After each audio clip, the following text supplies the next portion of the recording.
My name is Sheldon Thomas. I'm a former gang member. I have been running a company called Gangs Line for several years now. We started out as a charity, which, we was getting money from the government, but obviously after 2008, that became a very tough thing to do, a big struggle for us to continue to keep getting money from the government because of the austerity.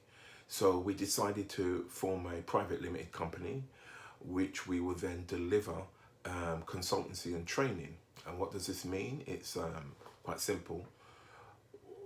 Various police forces, local authorities, different local districts in the suburbs, whether it be the NHS, whether it be the mental health workers, whether it be youth offending teams or probation, would engage our services for us to consult on what is the best way forward in strategically prioritizing gangs as a priority in their area. And I was trained by the Home Office to do this. So that's the reason why we're able to offer this kind of consultancy role, unlike many others. So we was trained by the Home Office to deliver consultancy, and that was done through the peer review. Now, on top of that, we decided also to deliver training. Now, the training that we deliver is very unique because most of the training is done by former gang members. In fact, all of the training is done by former gang members. And we train professionals, whether they be the police, whether it be the NHS staff, youth offending team, probation, school teachers, PRU workers, various different multi-faceted agencies we train, whether they be governmental or non-governmental. We train faith groups, community organizations, and the uniqueness of our training is the fact that we've lived it. And it sounds really strange when you're talking about a lived experience, but it does matter when it comes to delivering training, because if you're going to do a gangs training, you want to understand how gang members think. You cannot go to a training that is delivered by somebody or written by somebody who's never lived it, who's just spent a few hours doing secondary research, and you're going to come away thinking, well, that's a good training session. And yes, maybe in its own rights, for people in certain levels that may be okay. But when we're talking about frontline staff, they need to hear the realness. They need to understand how gang members think and why do they do what they do, and the world that these gang members live in. Because remember, gang members don't live in our world. They run and live in a parallel world that runs along our world, and you've got to understand that it's different, and many people can't offer you that perspective unless they've lived it.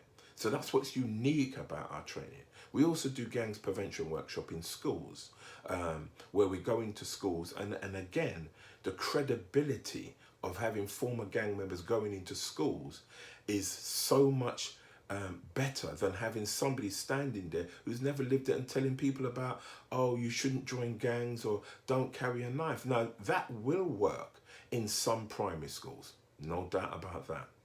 But that won't work in the PRUs, colleges and secondary schools, because most of the gang members are in those places. And so you need somebody with credibility that's going to go in there and kind of demist or debunk their thinking, their understanding of what gangs is. And that only can come from somebody that's lived it.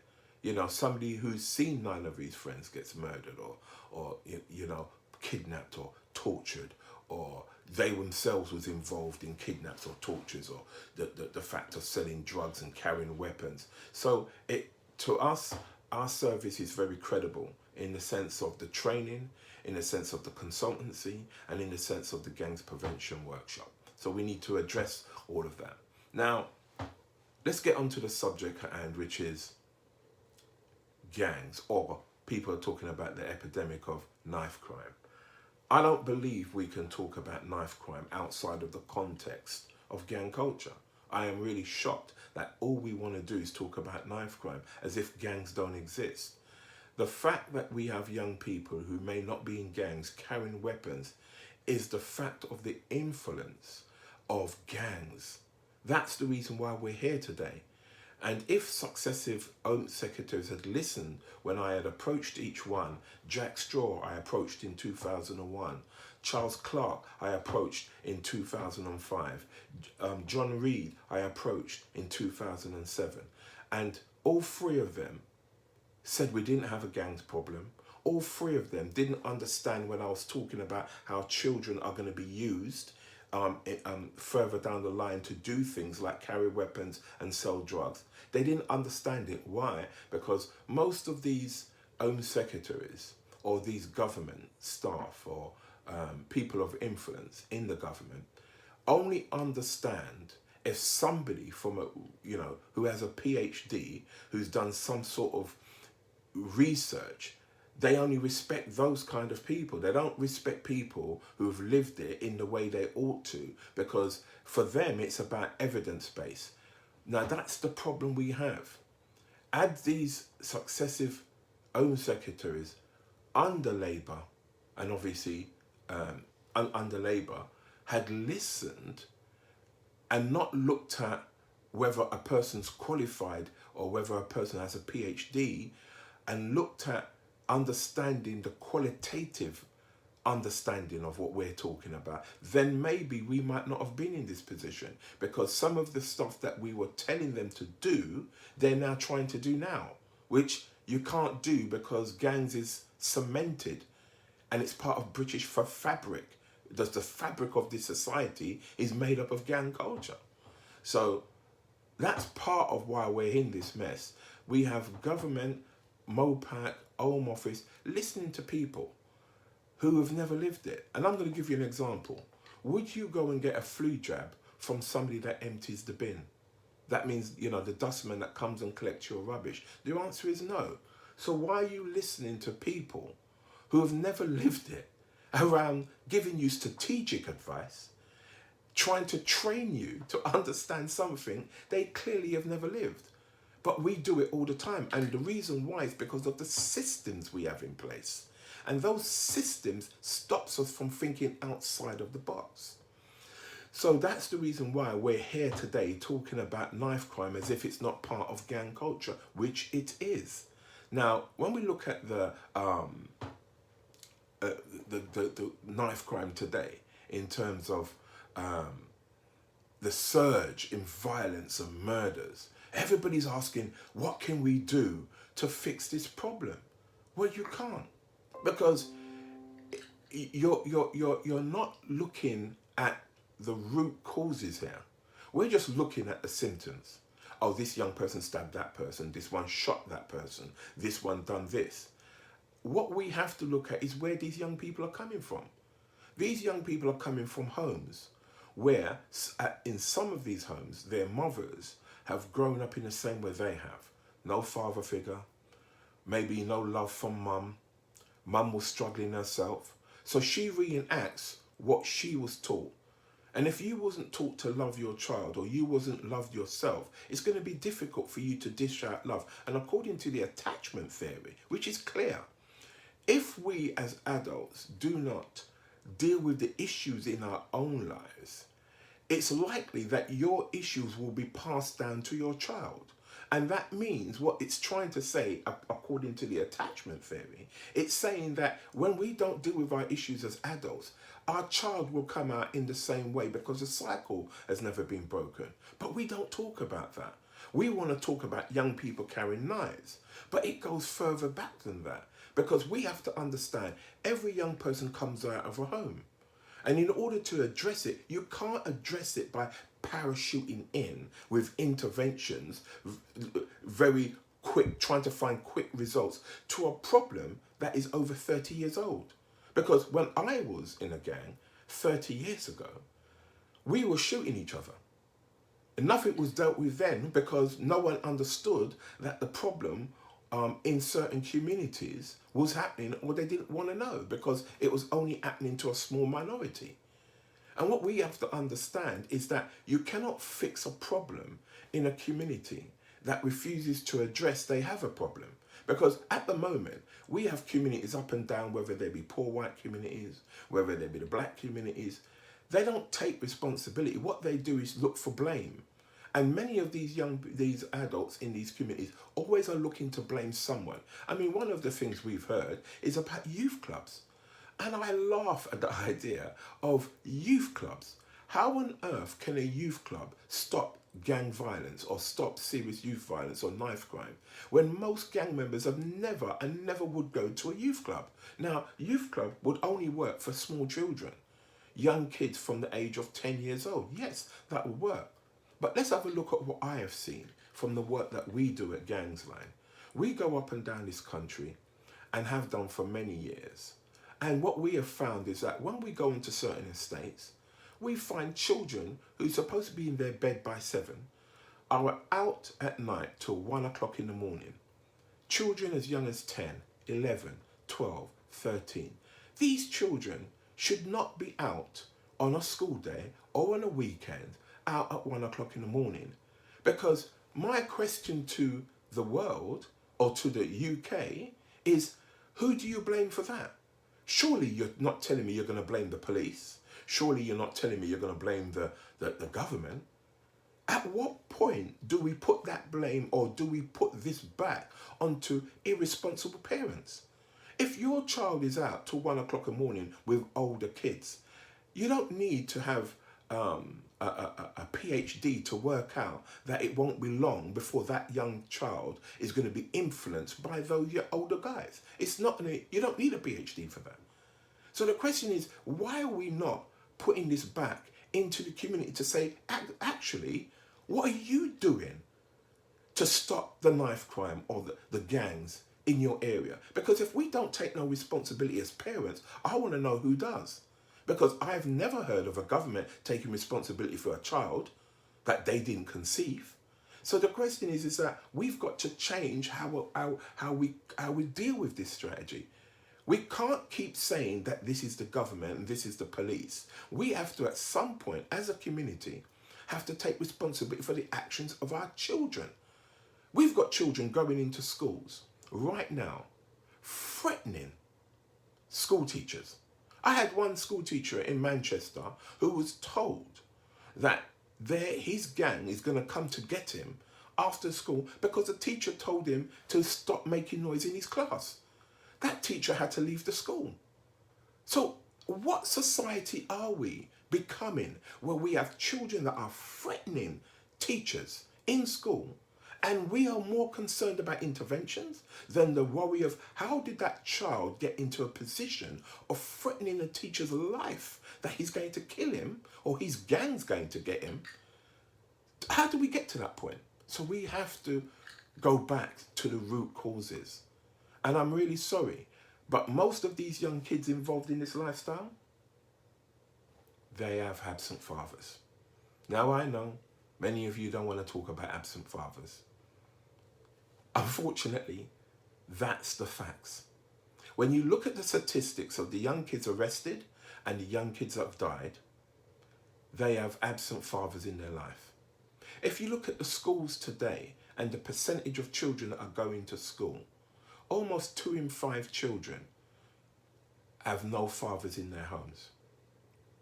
Now, some people are going to say, what has that got to do with the surge in knife crime? It's got lots to do with it. Rejection is one of the biggest problems we have with children who feel rejected. That is actually in the attachment theory. When children feel rejected, when children don't form that attachment to their guardian, to their parent, that emotional attachment that is needed for children's growth. Now, I talk a lot about attachment theory because I believe that poverty has got nothing to do with crime. People think just because you're poor, you're ultimately going to commit a crime. Well, let me assure you of this. There are so much families in this country who are poor, who have never committed one crime. Not one. So we have to look at What is it about this group of young people or this group of families that are committing crimes? And what you will find that there is a correlation is that there is a correlation of family breakdown. Now, how does that affect middle class whites? Because now, because of the culture and the music that is involved in this, in the pushing of this gangster lifestyle, we've got white middle class kids who are also involved in this lifestyle. And why? Because the music that is made by many of the young men, and I'm going to be honest with you, 95% of the music that is made, which is trap and drill, is made by black young guys. I'm not going to lie about that. That's the truth. But the audience is mainly white kids. So when you will go into areas like Croxteth, Norris Green, which is in Liverpool, or Essex in down in just outside of London, or Milton Keynes, and you will hear white kids who talk black, who act black, and think they're black because of the music they're listening to. And no one is even thinking, actually, this music is the part of the reason we're in this condition, because the music is spreading the culture of gangs. It's spreading the culture of you need to carry a weapon. You need to disrespect girls. You need to sell drugs. You need to have Gucci, Ralph Lauren, wear jewelry. It's giving them this impression that you can get everything you want now and get that respect. So we're up against the social media, who are now the parents of these young kids. Why? Because most parents, on average in Britain, spend less than 15 hours a week with their children. And when I say spend less than 15 hours, I'm actually saying that we spend more time at work than we do with our kids. So the gang members can easily influence our children, or radicalize Muslims, or far-right groups by using social media sites. Why? Because near enough, most children from the age of 10 has a mobile phone, which has internet access. Most kids spend between 40 to 50 hours a week on their mobile phones in their rooms while we sit downstairs. Most parents do not know the passwords of their kids' phone, of their kids' social sites. Most parents don't interact with their kids to find out what they're doing on the social sites. So when the policeman knocks at the door and say, your son's either been stabbed or shot, or your son's been arrested for stabbing or shooting somebody, most parents are acting shocked because they actually didn't know their children. And that's part of the reason why we're in this. Most parents don't actually know their children. They actually don't know their children's friends. They actually don't know what their children get up to on social media sites. So they don't know if they're putting out threats, or they're receiving threats, or they're being bullied, or they're bullying somebody else. This problem here of knife crime, which I believe is influenced by gangs, cannot be fixed by we keep coming up with different reports that we reckon, and we're hearing those, getting those reports from people who've never lived it, and saying, right, we're going to implement these strategies. Nothing's going to change. And the reason why nothing's going to change is quite simple. We're not addressing the root causes. We're afraid to address absent fathers. We're afraid to look at the mums who are struggling. We're afraid to address the issues of how mothers are left with 2 or 3 kids for 2 different men. We're afraid to address how children will feel when there is no father, and they suddenly feel that sense of rejection, but they don't know how to deal with it.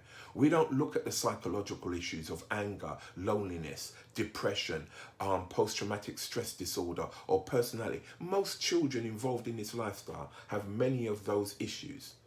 Now, I know we're looking at a health approach. I understand that, and that's really good.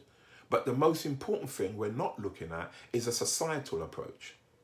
And if we don't address this problem from a societal point of view, we're not going to change anything. And unfortunately, that's the world we've become. We like to find a quick fix answer to a long-term systemic problem, and that can't work. We cannot continue like that. The problem of knife crime, gang violence, is being spread using the YouTube. The problem is not about government or police, even though they do have to do their part. That means they have to have a vision for children. They have to have a good education system that works. They have to be able to offer kids jobs, not at £3.79 an hour, but more at £10 an hour. We need to look at how children's have changed. Children don't want to work in a 9 to 5. They want to create their own businesses. They want to become entrepreneurs. What are we doing to enable that? Look at the construction site.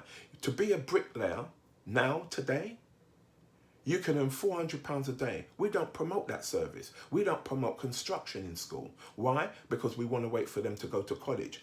We've got to understand not every child wants to go to university. And what we've got to understand, the ones who drop out or get kicked out of school, maybe those are the ones that you need to find a vocation for. You need to find a different strategy around getting them involved. Maybe not back into school, but back into something that's going to make them feel like they're going somewhere. Because at the moment, we're losing these young people to gangs. We're losing them to radicalized Muslims. We're losing them to far-right groups because we are not understanding things have changed in British society. We are not the parents. The social media's become the parents. And we have to wake up to what our children, the world our children is. The world they're in is not governed by our rules. It's governed by their rules. They have their own court system. They have their own way of dealing with criminals, with each other. They have their own way of dealing with things that they deem that violates their lifestyle. And we need to understand the world they're in. And many adults don't. And this is where Gangland comes in. We understand their world because we've lived it. That makes a significant difference. But we cannot keep trying to parachute in when communities are not taking the responsibility they need to take as parents. If we're going to continue to be afraid to address the family dynamics, then we're not going to fix the problem as a society.